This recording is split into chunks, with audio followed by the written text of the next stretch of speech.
I'm Cody Rice, 32 years old, born in Oakville, raised in Milton. Yeah, I have a younger brother, just the two of us. So that was brotherly love growing up. That was nice. Beating the crap out of each other. Growing up around Milton, I guess, was fairly boring. I grew up out pretty much on a farm with nothing but fields around and getting stuck in the mud playing out there. My relationship with my parents was good. I mean, I love them to death.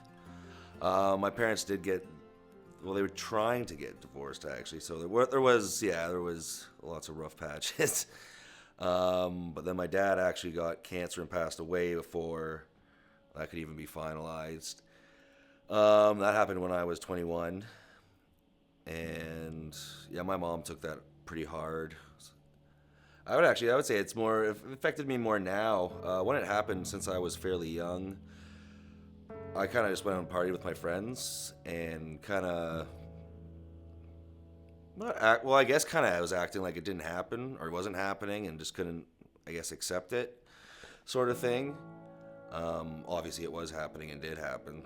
But yeah, I kind of turned to drugs and alcohol in a way that I thought was helping at the time, which turned out to not be helping at all, and had to deal with those repercussions.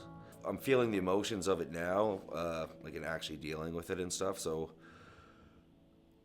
nobody likes seeing their dad go, especially from cancer and stuff. I would imagine any family member or friends are as well.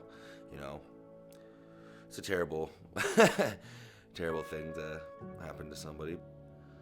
Because I was in such a dark spot with like drinking and drugs. I was this is gonna be wild. I was looking for an easy way out. Like I couldn't take it anymore, and I was actually looking into demonic stuff, looking to just be like, like sell your soul, like just the easy way out. But like, I remember that night, something in my brain was just like, you can't believe in one half without the other. So how about, how about we give the other half a try? Because I bet the end result would be better that way. But yeah, it was because I would say Satan almost led me to God.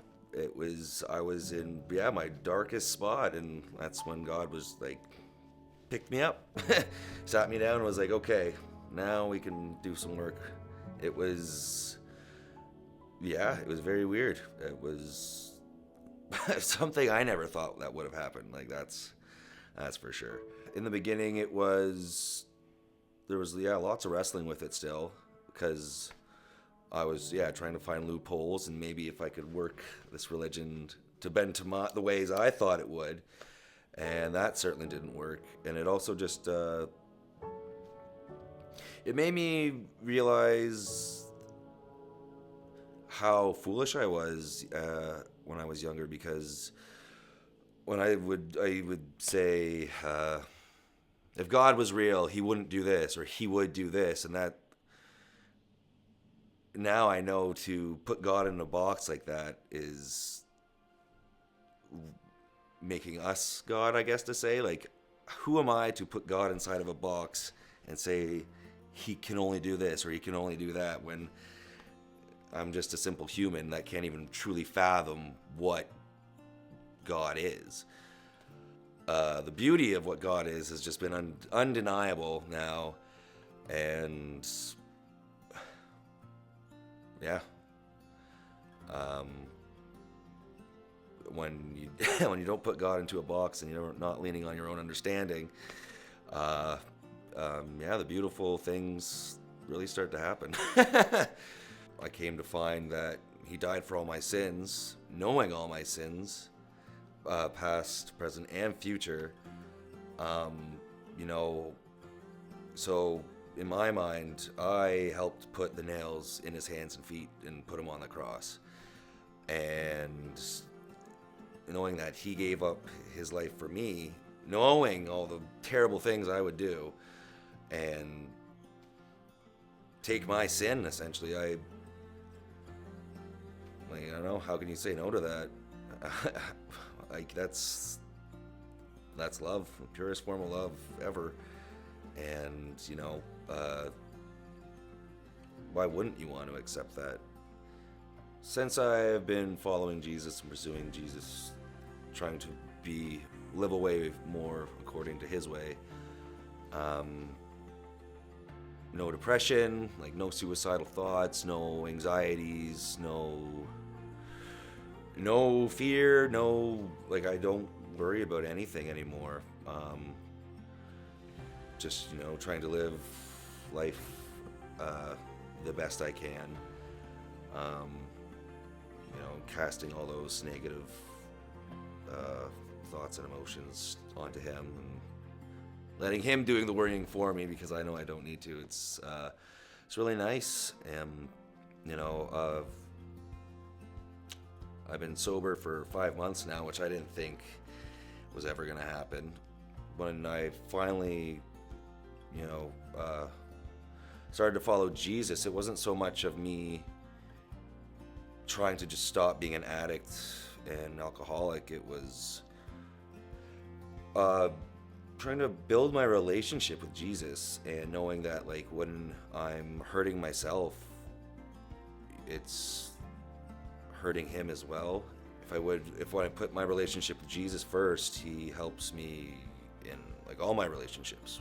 The closer I got with Jesus, the less the desire to drink or do drugs kind of just went away. It just, kind of just disappeared.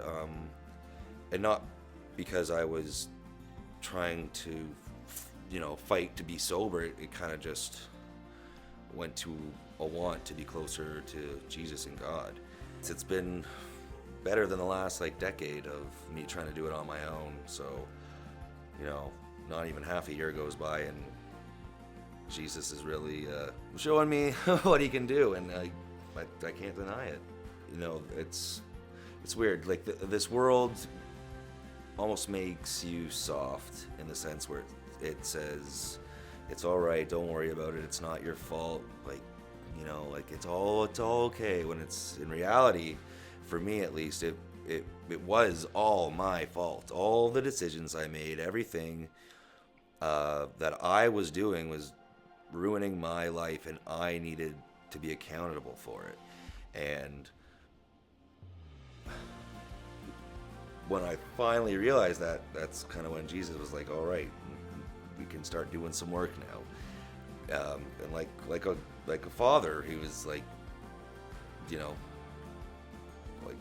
I can, if you're willing to put in the work, I'm willing to lead you. So today I'm getting baptized. Jesus died for me publicly, so I'm going to live for him publicly. I guess that would be the best way I can say it.